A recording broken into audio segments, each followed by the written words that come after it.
আসসালামু আলাইকুম ওয়া রাহমাতুল্লাহি ওয়া বারাকাতুহু। প্রিয় ভাই ও বোনেরা, আপনি দেখছেন ডেন স্প্রাউটস। আজকের ইসলামিক গল্পে আমরা নবী করিম সাল্লাল্লাহু আলাইহি ওয়াসাল্লামের বহু বিবাহ সম্পর্কে প্রয়োজনীয় আলোচনা শুনব। ইনশাআল্লাহ আপনি এই আলোচনা থেকে অনেক উপকার পাবেন। ভিডিওটি না টেনে পুরোটা মনোযোগ সহকারে শুনবেন। তো চলুন আজকের মূল্যবান গল্পটি শুরু করা যাক। একটা কথা না বললেই নয়। প্রিয় বন্ধুরা, আমাদের এই ছোট্ট পরিবারে আপনি নতুন হয়ে থাকলে আমাদের চ্যানেলটি সাবস্ক্রাইব করে আমাদের পরিবারে যুক্ত হয়ে যাবেন। একজন পুরুষের একাধিক স্ত্রী থাকা ইসলামের পূর্বেও পৃথিবীর প্রায় সকল ধর্মেই বৈধ বলে বিবেচিত হতো। আরব, ভারতবর্ষ, ইরান, মিসর, গ্রিস, ব্যাবিলন, অস্ট্রিয়া প্রভৃতি দেশে বসবাসকারী প্রতিটি জাতি ও সম্প্রদায়ের মাঝে বহু বিবাহের প্রথা প্রচলিত ছিল এবং এর প্রাকৃতিক প্রয়োজনীয়তার কথা আজও কেউ অস্বীকার করতে পারে না। বর্তমান যুগে ইউরোপের লোকেরা তাদের পূর্বপুরুষের বিপরীতে সিরাতে খাতামুল আদিত্য বা বিশ্বনবীর জীবনী ও নয় বিবাহকে অবৈধ ঘোষণা করার প্রয়াস চালিয়েছে, কিন্তু তাতে তারা সফল হতে পারেনি। পরিশেষে প্রাকৃতিক নিয়মনীতি বিজয়ী হয়েছে এবং এখন তো বহু বিবাহের প্রথাটিকেই চালু করার চেষ্টা চালানো হচ্ছে। মিস্টার ডেভিন পোর্ট একজন প্রখ্যাত খ্রিস্টান পণ্ডিত। তিনি বহু বিবাহের সপক্ষে ইনজিল গ্রন্থের বেশ অনেকগুলো আয়াত উল্লেখ করার পর লিখছেন, এই আয়াতগুলো থেকে যে বক্তব্য মিলে তা হচ্ছে, বহু বিবাহ শুধু যে পছন্দের তা নয়, বরং আল্লাহ তাআলা তাতে বিশেষ বরকত দিয়েছেন। অবশ্য এখানে একটি বিষয় লক্ষণীয় যে, ইসলামপূর্ব যুগে বহু বিবাহের কোনো সীমা কিংবা সংখ্যা নির্ধারিত ছিল না। ফলে একজন পুরুষের অধীনে হাজার হাজার মহিলাও থাকত। খ্রিস্টান পাদ্রীরা সবসময় বহু বিবাহে অভ্যন্ত ছিল। ষোড়শ শতাব্দী পর্যন্ত জার্মানিতে এর ব্যাপক প্রচলন ছিল। কনস্টান্টিনোপলের সম্রাট এবং তার উত্তরাধিকারীদের সকলেরই বহু সংখ্যক স্ত্রী ছিল। এমনিভাবে বৈদিক শিক্ষায় কোনো সংখ্যা বা সীমারেখা ব্যতীত বহু বিবাহ বৈধ। তাই এই শিক্ষায় 10 জন করে, 13 জন করে, 27 জন করে স্ত্রীকে একই সাথে একই সময়ে একত্র করা বৈধ বলে বোঝা যায়। এমনিভাবে পাদ্রি ফিক্স, জন মিল্টন এবং আইজ্যাক টেলর সহ অনেকেই অত্যন্ত জোরালো ভাষায় এর প্রতি সমর্থন ব্যক্ত করেছেন। বর্তমান বাইবেল পাঠে জানা যায়, হজরত সুলাইমান আলাইহিসসালাম এর 700 জন স্ত্রী এবং 300 জন উপস্ত্রী ছিল। হজরত দাউদ আলাইহিসসালাম এর ছিল 99 জন স্ত্রী এবং হজরত ইব্রাহিম আলাইহিসসালাম এর 3 জন স্ত্রী, হজরত ইয়াকুব ও হজরত মুসা আলাইহিসসালাম এর 4 জন করে স্ত্রী ছিল। হিন্দু এবং আর্য সমাজের শিক্ষিত ধর্মগুরু ও নেতা মনু ধর্মশাস্ত্র গ্রন্থে লিখেছেন, যদি কারো 4-5 জন স্ত্রী থাকে এবং তাদের মধ্যে একজন সন্তানের মা হয়, তাহলে অন্যদেরও সন্তানের মা বলে গণ্য করা হবে। হিন্দুদের কাছে অত্যন্ত সম্মানিত অবতার শ্রীকৃষ্ণের শত শত স্ত্রী ছিল। মোটকথা, ইসলামের পূর্বে একাধিক বিবাহ সীমাহীন অবস্থায় প্রচলিত ছিল। বিভিন্ন ধর্ম ও বিভিন্ন রামের ইতিহাস শেষ সিউ। কোনো ধর্মে এবং কোনো দেশের আইনে বহু বিবাহের কোনো সীমারেখা নির্ধারণ করা হয়নি। না ইহুদি, খ্রিস্টান, না হিন্দু, না আর্য কিংবা পার্সিক কেউ তা করেনি। ইসলামের প্রাথমিক যুগেও এ প্রথা এমনিভাবে সীমা নির্ধারণ না করেই প্রচলিত ছিল। ফলে কোনো কোনো সাহাবীর 4-এর অধিক স্ত্রী ছিলেন। হজরত খাদিজা রাদিয়াল্লাহু আনহা এর ইন্তেকালের পর বিশেষ ইসলামী প্রয়োজনের প্রেক্ষিতে হজরত রাসূলে আকরামের বিবাহ বন্ধনেও একসাথে 10 জন স্ত্রী পর্যন্ত একত্র হয়েছেন। পরবর্তীতে যখন দেখা গেল যে, বহু বিবাহের কারণে মহিলাদের অধিকার ক্ষুণ্ণ হচ্ছে, মানুষ প্রথমে লোভের বশবর্তী হয়ে অনেকগুলো বিবাহ করে, কিন্তু পরে তাদের সকলের অধিকার ও চাহিদা যথাযথভাবে পূরণ করতে পারে না, তখন পবিত্র কুরআন শরীফের চিরন্তন বিধান, যা পৃথিবী হতে অত্যাচার আর নির্যাতন নিপীড়ন নিঃশেষ করার জন্যই অবতীর্ণ হয়েছে, তা মানুষের স্বভাবজাত প্রয়োজনের দিকে লক্ষ্য রেখে যদিও একাধিক স্ত্রী গ্রহণকে একেবারে নিষিদ্ধ ঘোষণা করেনি, তবে তার অনিষ্ট ও কুফল থেকে বেঁচে থাকার লক্ষ্যে একটি সীমারেখা নির্ধারণ করে দিয়েছে। এ প্রসঙ্গে মহান আল্লাহ তাআলা বলেন, এখন থেকে তোমরা 4 জন পর্যন্ত মহিলাকে একসাথে স্ত্রী হিসেবে রাখতে পারবে, তবে তা এ শর্তে যে, তোমরা 4 জনেরই অধিকার পুরোপুরিভাবে আদায় করবে। যদি এতটুকু সাহস ও ক্ষমতা না থাকে, তাহলে একজনের অধিক মহিলাকে বিয়ে করা অন্যায় ও জুলুম। আল্লাহ তাআলার এ ঘোষণার পর 4-এর অধিক স্ত্রীকে একত্রে রাখা উম্মতের ঐকমত্যে হারাম হয়ে যায়। ফলে যে সকল সাহাবীর অধীনে 4-এর অধিক স্ত্রী ছিলেন, তারা 4 জনকে রেখে অতিরিক্ত সংখ্যক মহিলাদের তালাক প্রদান করেন। হাদিস শরীফে আছে, হজরত গায়লান রাদিয়াল্লাহু আনহু যখন মুসলমান হন, তখন তার স্ত্রী হিসেবে 10 জন মহিলা ছিল।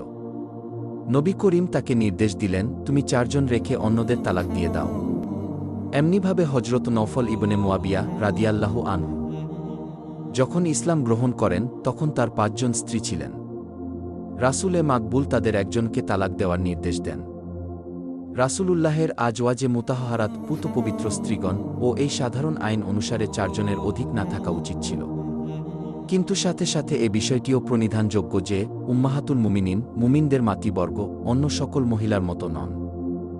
এ সম্পর্কে স্বয়ং কুরআন মাজিদের ঘোষণা হচ্ছে, হে নবীপত্নীগণ, তোমরা অন্য কোনো মহিলার মতো নও, তারা হলেন উম্মতের সকলের মাতা।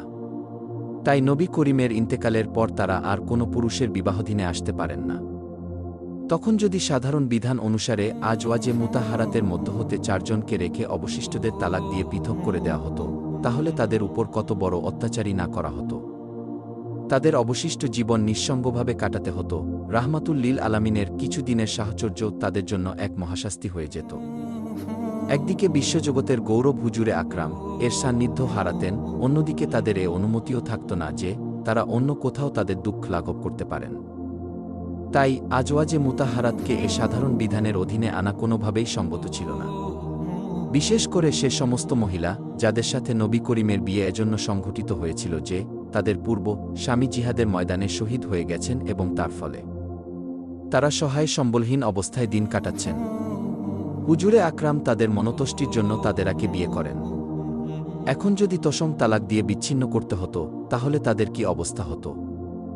এটা কেমন মনতুষ্টি হতো যখন সারা জীবনের জন্য তাদের বিয়ে থেকে বঞ্চিত করে দেওয়া হতো। তাই শরীয়তের বিধানে ৪-এর অধিক স্ত্রী রাখা শুধুমাত্র নবী করিম ৫-এর বৈশিষ্ট্য বলে গণ্য হল। তাছাড়া নবীজির পারিবারিক জীবনের বিভিন্ন অবস্থা, যা উম্মতের সকলের জন্য জাগতিক ও পারলৌকিক সকল কাজকর্মের জন্য বিধিবদ্ধ আইন ও আদর্শ, তা নবীপত্নীগণের মাধ্যমেই একমাত্র আমাদের নিকট পৌঁছতে পারে। এটা এমন এক প্রয়োজনীয় উদ্দেশ্য ও লক্ষ্য যে তার জন্য ৯ জন স্ত্রীও যথেষ্ট নয়। এসকল অবস্থা পর্যবেক্ষণের পর কোনো লোক কি একথা বলতে পারে যে নবী করিমের এ বৈশিষ্ট্য নাউজুবিল্লাহ কোনো জৈবিক চাহিদার ভিত্তিতে হয়েছিল? সেই সাথে এ বিষয়টিও লক্ষ্যযোগ্য যে সে সময় সমগ্র আরব আজম নবী করিমের বিরোধিতায় উঠে পড়ে লেগেছিল, তাকে হত্যা করার পরিকল্পনাও আটছিল, নানা ধরনের দোষ দিচ্ছিল, অপবাদ ছুড়ছিল, নাউজুবিল্লাহ পাগল বলছিল, মিথ্যুক বলছিল। মোটো কথা, তারা এই প্রখরদীপ্ত সূর্যের প্রতি ধূলি নিক্ষেপ করার সর্বাত্মক প্রচেষ্টা চালিয়ে নিজেরাই লাঞ্ছিত ও অপমানিত হয়েছে। এসব কিছুই কাফেররা করেছে, কিন্তু কোনো কাফের কি কখনো নবী করিমের বিরুদ্ধে জৈবিক লালসা চরিতার্থ করা বা নারীকৃত বিষয় নিয়ে কোনো অভিযোগ অপবাদ দিতে পেরেছে? না, কখনোই না। এখানে মিথ্যা রটনার কোনো সামান্য সুযোগও তারা পায়নি। নয়তো কোনো সম্মানিত ব্যক্তিকে নিন্দার পাত্র বানানোর জন্য এর চেয়ে বড় আর কোনো হাতিয়ার হতে পারে না।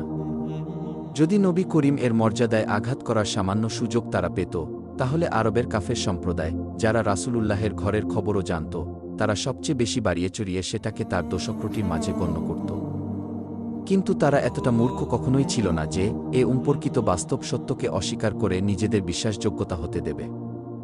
কেল্লা, তাকওয়া ও আল্লাহভীতির মূর্ত প্রতীক হুজুর আকরামের পবিত্র জীবনধারা সর্বসাধারণের সামনে উপস্থিত ছিল।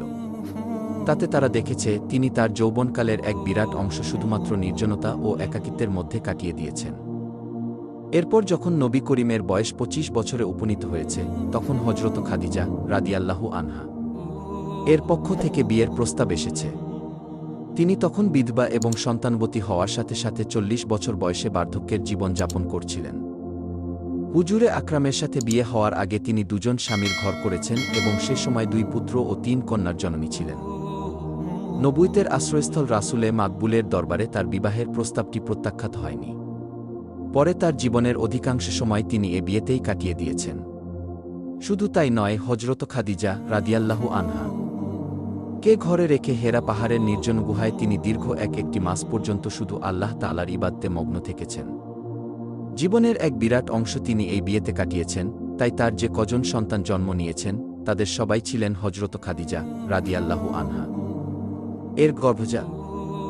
অবশ্য হজরত খাদিজা রাদিয়াল্লাহু আনহা এর ইন্তেকালের পর যখন নবী করিম এর বয়স ৫০ বছর অতিক্রম করে গিয়েছিল, তখন উপরিউক্ত অন্য সব বিয়ে সংঘটিত হয় এবং শরীয়তের বিশেষ বিশেষ প্রয়োজনে তিনি ১০ জন পর্যন্ত মহিলাকে তার সঙ্গে বিবাহ বন্ধনে আবদ্ধ করেন। হজরত আয়েশা রাদিয়াল্লাহু আনহা ব্যতীত তাদের সবাই ছিলেন বিধবা এবং কারো কারো সন্তানাদিও ছিল।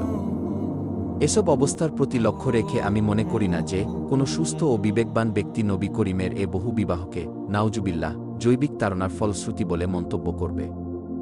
যদি কোনো রাতকানা নবুয়ত সূর্যের মাহাত্ম্য ও তেজদিতিকেও দেখতে না পায় এবং নই করিমের চরিত্রকর্ম, আল্লাহভীতি, পাকপবিত্রতা, দুনিয়ার প্রতি অনাসক্তি ও আখেরাতমুখিতা, আধ্যাত্মিক সাধনা এবং পুতুপবিত্র জীবনের প্রতিটি পারিপার্শ্বিক অবস্থা ইত্যাদি থেকেও যদি সে চোখ ফিরিয়ে রাখে, তাহলেও একাধিক বিয়ের সাথে সম্পর্কযুক্ত বিভিন্ন ঘটনা এবং অবস্থায় তাকে একথা বলতে বাধ্য করবে যে এ বহু বিবাহ অবশ্যই কোনো জৈবিক লোভলালসার বশবর্তী হয়ে করা হয়নি।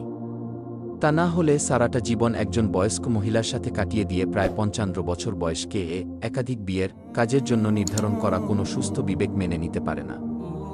বিশেষ করে যখন আব্বের কাছের এবং কুরাইশ নেতৃবর্গ নবী করিমের সামান ইঙ্গিত পেলেই তাদের নির্বাচিত সেরা সুন্দরী রমণীকে নবীজির পদতলে উৎসর্গ করে দিতে প্রস্তুত ছিল। ইতিহাস ও জীবনচরিতের বিভিন্ন নির্ভরযোগ্য পুস্তকে এর বহু প্রমাণ লিপিবদ্ধ রয়েছে। কাফেরদের এ প্রসঙ্গ আলোচনা না করলেও বলা যায় যে মুসলমানদের সংখ্যা তখন লাখের কোঠা পর্যন্ত পৌঁছে গিয়েছিল। তাদের মাঝে যে সকল বিবাহযোগ্য মহিলা ছিলেন, তাদের প্রত্যেকেই নবী করিমের স্ত্রী হওয়াকে বাস্তবিক পক্ষেই দোজাহানের কামিয়াবি ও সফলতা বলে মনে করতেন।